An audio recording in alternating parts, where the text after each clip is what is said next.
Hello guys, Anshuman Joshi this side. और आज की इस वीडियो में हम आपके क्लास 12th एनसीईआरटी के पॉलिटिकल साइंस के चैप्टर 3 के बारे में बात करने वाले हैं, जो है US hegemony in world politics.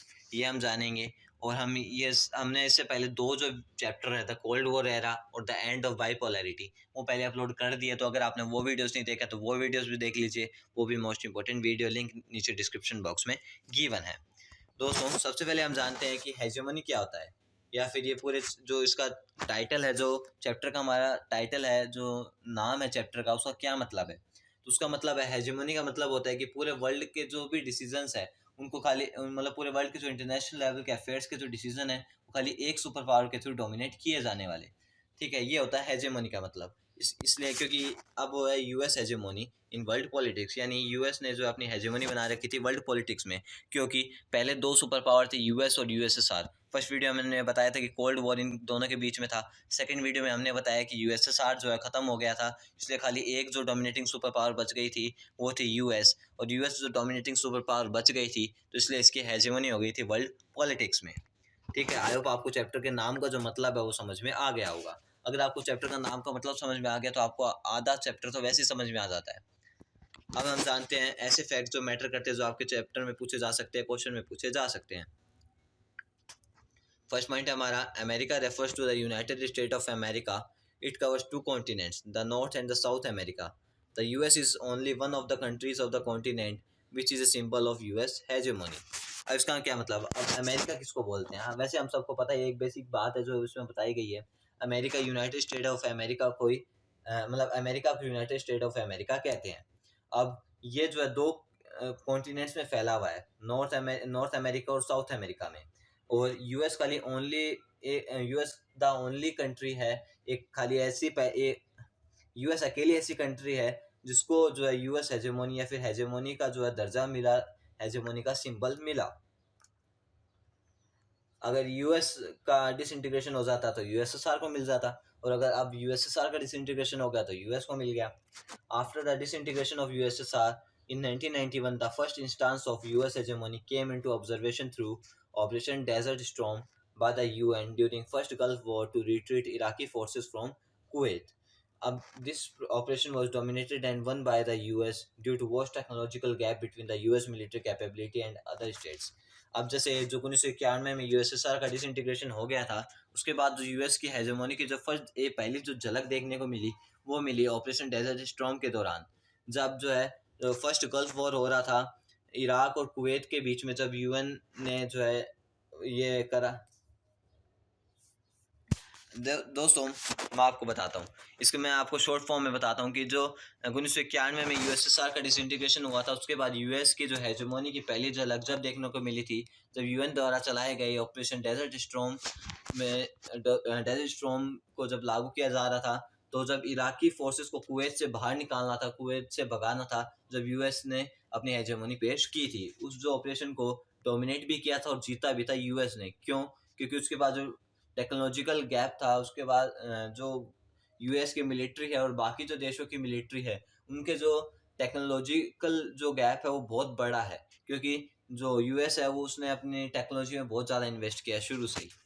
ये चीज़ थी। सेकंड, हमारा थर्ड पॉइंट है विलियम जेफरसन क्लिंटन, जिसको बिल क्लिंटन भी बोलते हैं, the newly elected president of US in 1992 and again in 1996, focused on soft issues like democracy promotions, climate change and world trade rather than the military power and security. यानी William Jefferson Clinton, जिनको bill Clinton भी बोलते हैं, ये president US के नए elected president थे 1992 में, फिर 1996 में भी ये प्रेसिडेंट इलेक्ट हुए। इन्होंने खाली सॉफ्ट इश्यूज पे जो है फोकस किया, जैसे डेमोक्रेसी का प्रमोशन करने में, क्लाइमेट चेंज में, वर्ल्ड ट्रेड में। इसकी जगह मतलब मिलिट्री और सिक्योरिटी में ध्यान देने के बजाय इन्होंने इन सॉफ्ट इश्यूज पे ध्यान दिया। The above-mentioned policies of the US were contradicted in response to Yugoslavian action against predominant Albanian population in Kosovo by targeting bombards through Operation Infinite against Al-Qaeda in response to the bombings of the US embassies in Nairobi, Kenya, Dar es Salaam and Tanzania in 1998.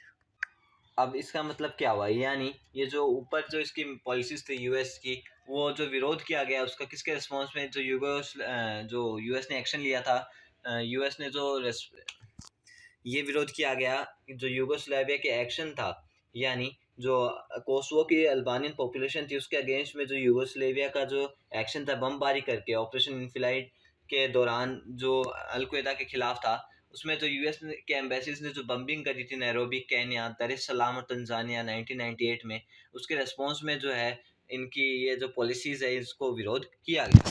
फिर देखते हैं, on 11 September 2001, 19 hijackers hailing from a number of Arab countries took control of 4 commercial aircrafts shortly after takeoff and crashed into World Trade Center in New York, Pentagon Building in Arlington, Virginia, U.S. Defense Department, and the Capitol Building of U.S. Congress in Pennsylvania came to be known as Event of 9/11 in US. अब ये दोस्तों ये बहुत important point, इसको ध्यान से समझिएगा। 11 September 2001 में, यानी 11 सितंबर 2001 में 19 हाईजैकर जो कि अरब कंट्रीज से थे, उन्होंने जो है 4 जो कमर्शियल एयरक्राफ्ट हैं उनको अपने कंट्रोल में कर लिया था, उन पे कंट्रोल पा लिया था। और फिर जैसे ही उन्होंने उड़ान भरी उसके थोड़ी देर बाद इनको क्रैश कर दिया। पहला करा वर्ल्ड ट्रेड सेंटर जो न्यूयॉर्क में है, दूसरा करा पेंटागन बिल्डिंग जो आर्लिंगटन में है, और तीसरा करा वर्जीनिया जो यूएस का डिफेंस डिपार्टमेंट है उस पे, और चौथा करा यूएस कांग्रेस पेनिसिल्वेनिया की जो यूएस कांग्रेस है उसकी जो कैपिटल बिल्डिंग है चौथा उस पे गिराया। और इसी जो इवेंट को 9/11 का हमला कहा जाता है यूएस में। आपने नाम भी सुना होगा 9/11 के हमले की, वो यही है। In response to 9/11, George W. Bush won the election in the US, succeeding Bill Clinton. The US launched Operation Enduring Freedom against all those suspects behind attack in 9/11 या फिर 9/11, मेनली अल-क्वेदा एंड तालिबान regime। यानी अब ऐसे तो है नहीं कि इसके ऊपर हमला किया गया तो यूएस चुप बैठेगा। यूएस भी एक सुपर पावर है, एक डोमिनेटिंग सुपर पावर है। यूएस की हेजेमनी चलती है वर्ल्ड पॉलिटिक्स में, जो कि हमारा चैप्टर ही है। तो इसके रिस्पॉन्स में जो यूएस का एक नया जो प्रेसिडेंट बने थे जॉर्ज डब्ल्यू बुश, जो बिल क्लिंटन को सक्सीड करके जो नए प्रेसिडेंट बने थे, उन्होंने एक ऑपरेशन लॉन्च करा, operation enduring freedom.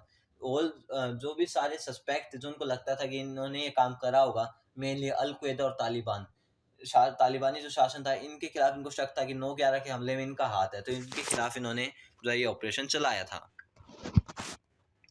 The US forces made arrests all over the world, transported and detained the person in secret prison of Guantanamo Bay, a US Navy base in Cuba, where the prisoners did not enjoy the protection of international law or the law of their own country or that of the US. Even the UN representatives were not allowed to meet these persons. अब इसके अंदर क्या है, अब तो ये भी important point है कि यूएस की जो फोर्सेस थे उन्होंने जो भी हाईजैकर्स थे उनको कैद किया गया, कैद करा, और उनको फिर कहाँ पे रखा, उन्होंने रखा उनको, जैसे उनको ट्रांसपोर्ट करके उनको गुआंतानामो बे में ले गए। वहाँ पे क्या है, एक ये जो क्यूबा में जो है यूएस का नेवी बेस है, जिसके अंदर जो भी प्रिजनर्स जो भी कैदी है उनको इंटरनेशनल लॉ से कोई भी प्रोटेक्शन नहीं मिलता, और उनको अपनी कंट्री के लॉ से भी कोई भी प्रोटेक्शन नहीं मिलता। खाली जो यूएस आता है वही उनके साथ होता है। अगर वो बोल दिया कि जो मृत्युदंड मिलेगा या फिर जो मौत की सज़ा मिलेगी, फांसी मिलेगी, तो मिलेगी। फिर चाहे इंटरनेशनल ऑर्डर उसका विरोध करता हो, चाहे उसकी खुद की कंट्री का जो ऑर्डर उसको विरोध करता हो, वो नहीं मानेंगे। इवन द यूएन रिप्रेजेंटेटिव जो है, यूएन के जो रिप्रेजेंटेटिव्स है, उनको भी ये अनुमति नहीं है कि वो उन प्रिजनर्स से मिल सके।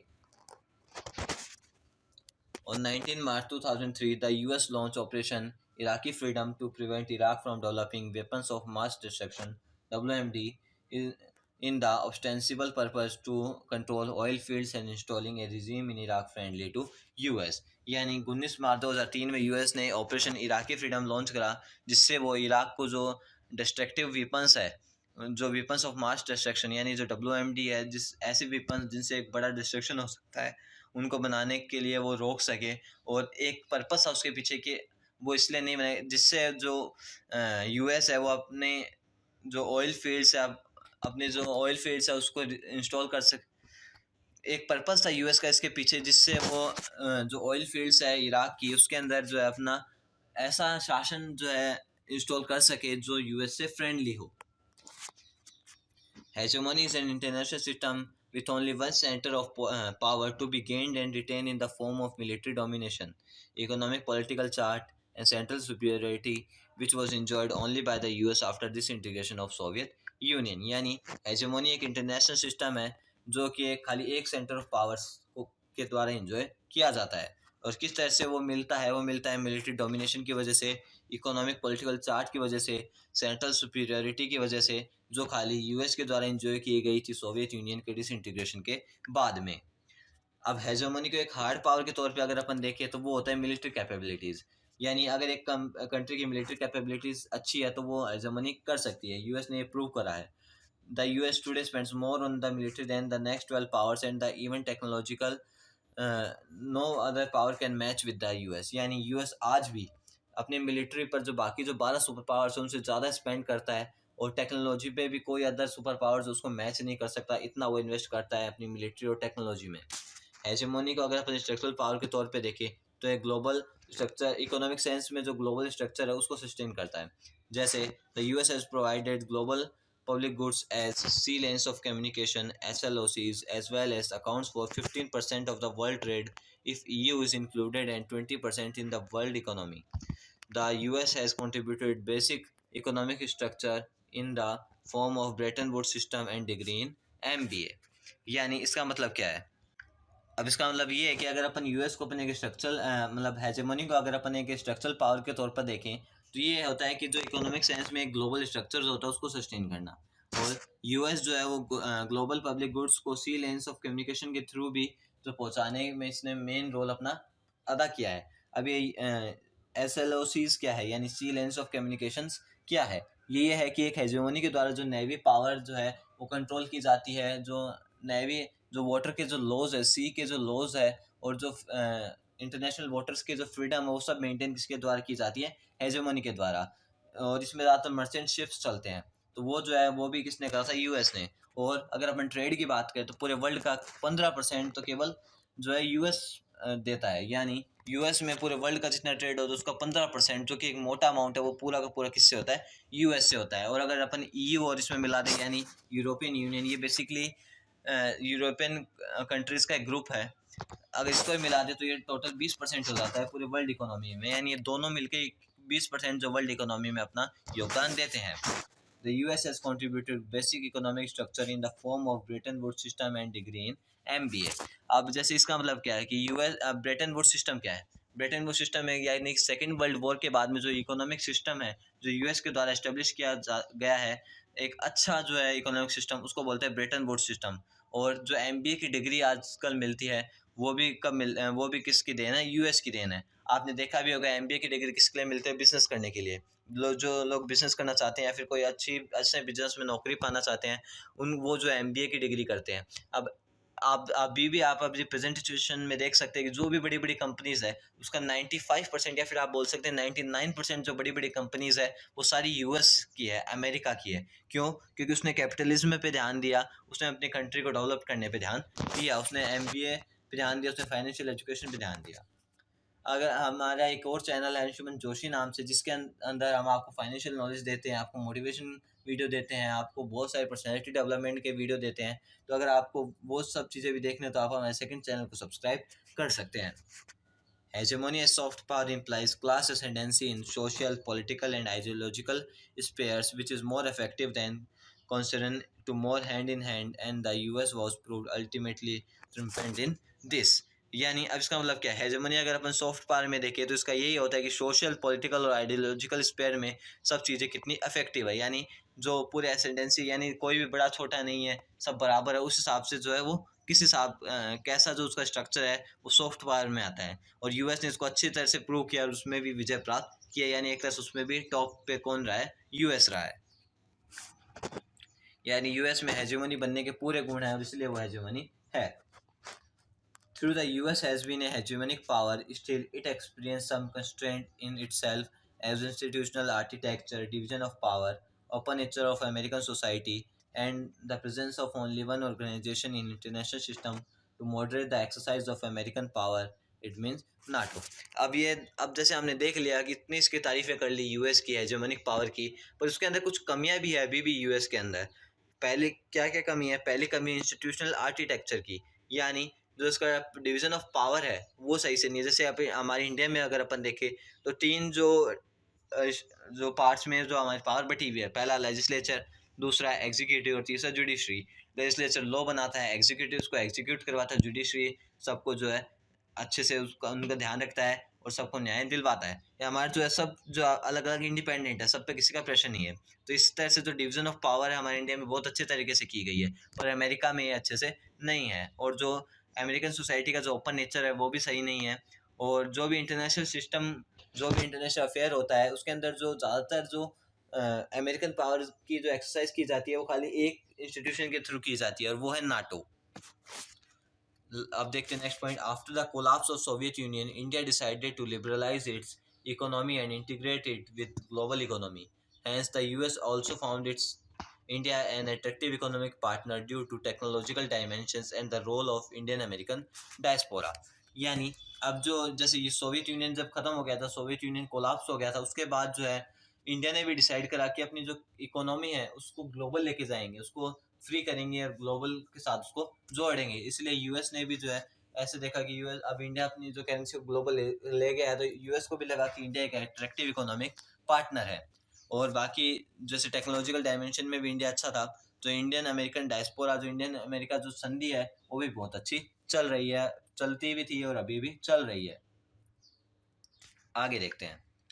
India needs an appropriate mix of foreign policy strategies to deal with the US. Either India should maintain aloofness from Washington and comprehend its military power, or to establish mutual convergence, or to lead a coalition in winning a hegemony essay from its dominance. यानी India को अब एक appropriate mix चाहिए, अपनी जो foreign policy की जो strategy है यूएस के साथ डील करने के लिए, उसमें बहुत सारे मिक्सचर करना पड़ेगा।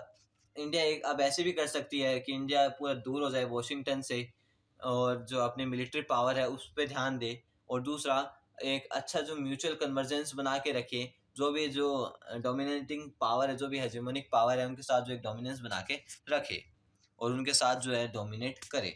अब इंडिया ऐसे ही कर रहा है। इंडिया रशिया के साथ भी इंडिया की दोस्ती अच्छी है, और अमेरिका के साथ भी दोस्ती अच्छी है। इंडिया जो है पूरी तरह से डोमिनेट कर रहा है आज के टाइम पे। लास्ट पॉइंट देखते हैं। To deal with the hegemony, all the states bear the different strategies, either to extract benefit by operating with hegemonic system, or to stay away as far as possible from dominating power. It means Russia, China, and European Union have opted this policy. Both these policies are known as bandwagon strategy and to hide respectively. अब इसका मतलब क्या हुआ? यानी अब hegemony के साथ deal तो करना पड़ेगा, यानी अब जो यूएस जो डोमिनेटिंग पावर उसके साथ डील करना पड़ेगा। अब इसके दो दो रास्ते, हम दो तरह से डील कर सकते हैं। पहला, अपने सब जो स्टेट अपने अलग अलग, सब जो स्टेट हमारे जो कॉन्स्टिट्यूशन में कहीं भी अगर स्टेट बोला जाता है तो वो बोला जाता है कंट्री के लिए, तो आप कंफ्यूज मत होइएगा। और अभी तो वैसे भी इंटरनेशनल लेवल की बात चल रही है, तो अभी तो कंट्री बोला जाएगा। तो वो दो तरह से जो है बेनिफिट ले सकते हैं, या तो अपने सारे जो स्टेट है वो अपनी अपनी जो पॉलिसीज़ है उसको अपने हिसाब से अपनी जो स्ट्रेटजी बनाएं, वो चेंज करें, जिससे वो हेजेमोनिक सिस्टम का जितना ज़्यादा फ़ायदा हो सके उतना ज़्यादा फ़ायदा उठा सके। और दूसरा एक ऑप्शन ये है कि जो हेजेमोनिक पावर उससे बिल्कुल दूर हो जाओ, उससे जो है अलूफ हो जाओ। और ये पॉलिसी किसने अपनाई है? रशिया, चाइना, यूरोपियन यूनियन ने यह पॉलिसी अपनाई है। और ये दोनों पॉलिसीज़ को ही क्या कहा जाता है? Band wagon strategy. अब जानते हैं ऐसे वर्ड्स के बारे में जो मैटर करते हैं, जो आपसे पूछे जा सकते हैं। अमेरिका की आपसे डेफिनेशन पूछी जा सकती है कि अमेरिका क्या है। It covers two continent of north and south America, and the US is the only one of the countries of American continent that symbolize the US hegemony. यानी अमेरिका जो है ये दो कॉन्टिनेंट को कवर करता है, पहला नॉर्थ अमेरिका और दूसरा साउथ अमेरिका। यूएस का पहली खाली अकेली ऐसी कंट्री है अमेरिकन कॉन्टिनेंट की जिसने जो है यूएस हेजेमोनी का सिंबल लिया है। फिर 9/11 हमले की बात करते हैं, तो do not a series of attacks on the US by hijackers from Arab countries on 11 September 2001, it was the most disasters attack on the US. यानी 9/11 का हमला क्या, ये एक सीरीज ऑफ अटैक्स था यूएस पे हाईजैकर्स के द्वारा अरब कंट्रीज के, जो 11 सितंबर 2001 को हुआ था। ये बहुत डिजास्टर्स अटैक था यूएस पे। अब जानते हैं गुआंतानामो बे क्या है। In naval base in the Cuba set up by the US where prisoners are forbidden of the protection of international laws or law of their own country or that of the US। यानी Guantanamo Bay एक ऐसी जैसे naval base है Cuba में US का, जिसके अंदर क्या जो प्रिजनर्स हैं उनको सब से दूर कर दिया जाता है। यानी उनको बिल्कुल चांस नहीं रहता कि वो इंटरनेशनल लॉ के थ्रू बच जाए या फिर अपनी कंट्री के लॉ के थ्रू बच जाए। वो उनको वही करना पड़ता है, उनको वही सज़ा मिलती है जो यूएस चाहता है। अब जानते हैं हेजेमनी क्या, तो वैसे मैंने आपको ऊपर बता दिया। An international system to dominate world by only one super power, यानी पूरे वर्ल्ड को खाली एक सुपर पावर के थ्रू डोमिनेट करने का जो सिस्टम है उसको बोलते हैं हेजेमनी। अब जानते हैं क्वालिटेटिव गैप क्या है। It signifies US superiority in technology and no other power could dare to challenge the US. ये क्या दिखाता है कि यूएस जो सुपीरियर होने का उसको दिखाता है, टेक्नोलॉजी में जो वो कितना सुपीरियर है वो दिखाता है, और कोई भी अदर जो पावर है वो उसके साथ चैलेंज नहीं कर सकती, चैलेंज करने की हिम्मत नहीं कर सकती। अब बैंड वैगन जो स्ट्रेटेजी है वो क्या है वो जानते हैं। To extract benefits by operating within hegemonic system in place of opposing it. यानी बैंड वैगन स्ट्रेटेजी ये है कि जो हेजेमनिक जो सिस्टम है उसको अपोज करने की बजाय उससे जो जितने बेनिफिट्स निकाले जा सकते हैं वो निकाल लिया, फिर उससे बिल्कुल दूर हो जाए। अब जानते हैं ग्लोबल विलेज क्या होता है। It refers to the US as the village headman and all the nations at its member are neighbours. यानी एक ग्लोबल विलेज, एक पूरे वर्ल्ड को एक विलेज के तौर पे देख रहे हैं, जिसमें यूएस एक तरह से जो हेड हो गया, यानी एक तरह से आप मान सकते हैं जमींदार हो गया, और बाकी जो अदर नेशंस है वो उसके जो है इस विलेज के मेंबर हो गए या फिर इसके नेबर्स हो गए। अब मैन्युफैक्चरिंग कंसेंट क्या है। It refers to win the consent of countries to the dominating power in manner to favourable to ascendancy of dominating class.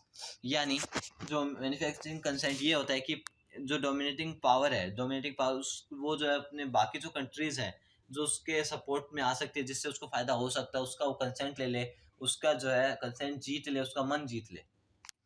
ये चीज़ डोमिनेटिंग क्लास है उसके असेंडेंसी को लेके, सब चीज़ों को लेकर जो उसका मन जीत ले, उसको बोलते हैं manufacturing consent.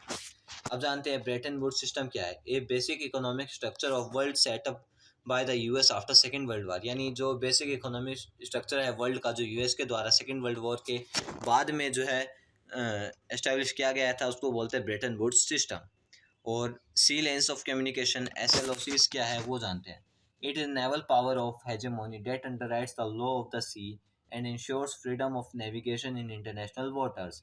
This sea routes commonly waited by merchant ships. यानी इसका मतलब क्या है, एक ऐसी नेवल पावर हेजेमोनिक, मतलब हेजेमोनिक एक नेवल पावर है जो ये अंडरराइट करता है जो सी के जो भी लॉस होते हैं वो बनाता है, और ये इंश्योर करता है कि जो इंटरनेशनल वाटर्स है यानी जो समुद्र वगैरह है उसके थ्रू जो नेविगेशन की फ्रीडम हो सके। और ये पूरे जो सी रूट्स है वो कॉमनली जो है मर्चेंट शिप्स के द्वारा घेरे गए रहते हैं।